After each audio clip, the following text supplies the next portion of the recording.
it looks like behind me the sun is out and we're having a good time here enjoying the summer.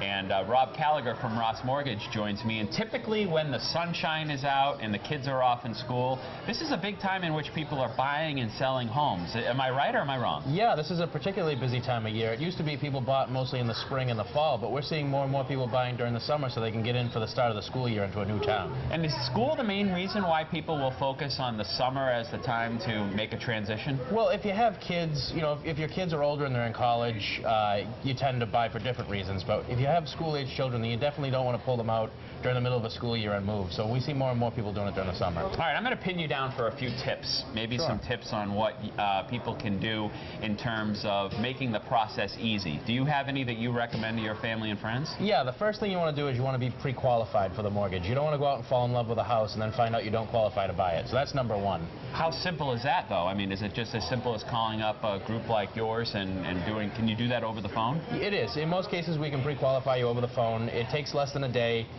We need some basic information on your income, and we can get you pre-qualified and get you out looking at a house. Okay, so what else? What other tips do you have? Well, once you do find a house, the next step is going to be putting all your documentation together. So we're going to need to take a good look at your income and your asset, as well as your credit information. So if you have all that stuff put together ahead of time, it'll save you some time and trouble later on. Hey, you know, Rob, the internet has always been, you know, a popular place where people are now shopping for homes and even shopping around for interest rates on mortgages and seeing different mortgage companies. How has the internet both helped and hurt your business in terms of the service that people get? Well, what we found is that when people go to the internet to shop for rates, sometimes it can be a little bit misleading. One of the issues that we run into most times is people coming to us after they've gone to an internet company and they found out the lowest rate wasn't necessarily the best deal. The closing costs were higher or they couldn't close on time. There's a lot of different reasons, but we usually recommend working locally. It's the best way to go. All right, so if you had to say, in your business, if you could get rid of the internet altogether, do you think you would? I wouldn't get rid of the internet, no. I think it has its place. It can give you some good tips. You can compare rates to make sure you're getting a decent deal. But in the end, you really do want to work with somebody local because they have a vested interest in seeing you get it in the house on time. Let's talk about that from a real estate agent perspective. And I know a lot of times people are selling their homes online, you know, the different websites that, you know, offer that service. Maybe even people try to do it on their own.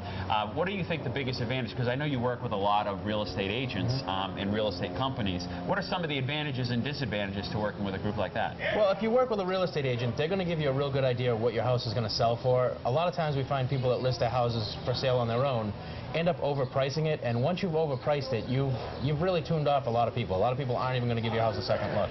So working with a real estate agent and pricing your house right from the start is really going to get you the most people in there looking at it. What's wrong with, say, you know, you're putting your house on the market and you want to just shoot for the moon and maybe just say if somebody takes this offer, great. If not, oh well, you know, there was no urgency to move at this point. Is there something inherently bad with that, you think? Well, when you have a new listing on the market, that's going to get the most attention. And if you are overpriced, all the people that would have looked at your house otherwise are immediately turned off and they're on to the next thing. So you're missing out on a huge segment of people that could be buyers. Let me ask you this, you know, how is the real estate market doing? I mean, because obviously your business is directly related to people who are buying and selling homes. And how do you feel if you took the real estate market's temperature right now, maybe as opposed to a year ago, how does it stand? This is one of the best spring and summer markets we've seen in the last 5 years.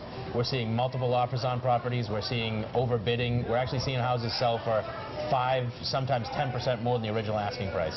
So, I mean, you would say overall, you think it's a good time? It's absolutely a great time because the prices are starting to head up, and if you wait too long, you could miss out. How about New England being a region of the country? I mean, I know it's different across the country, but you know, we're focused here in New England. We're on New England cable news.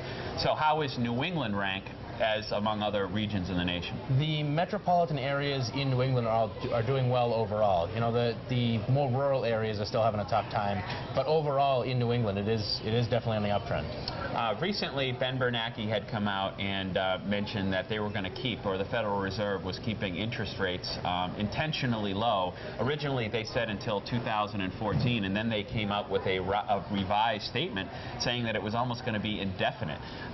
Do you expect rates rates to remain as low as they are now for a good length of time, or do you think that's something that's going to be, you know, it's going to go up? You know, it's one of those things. It could last for another month. It could last for 10 to 12 months. We really don't know. But what I would recommend is not waiting. If you think now is the time to buy, then you should go ahead and do it. Waiting for a lower rate, I think it could potentially be a waste of time. If rates do change, most likely they're going to go up. They're not going to go down. One other thing I want to talk about, because without the good credit score, you know, and the credit understanding of how credit works, you can't do anything. I mean, you're basically stuck at that point.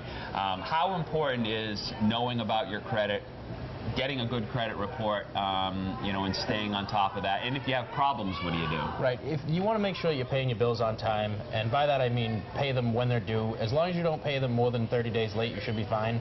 But try to stay on top of them as much as you can, because that credit score is going to determine what price you pay for that mortgage, and that adds up over time. Rob, thanks so much for coming on the program. Thanks for having me, Chuck. All right, we'll be back right after this.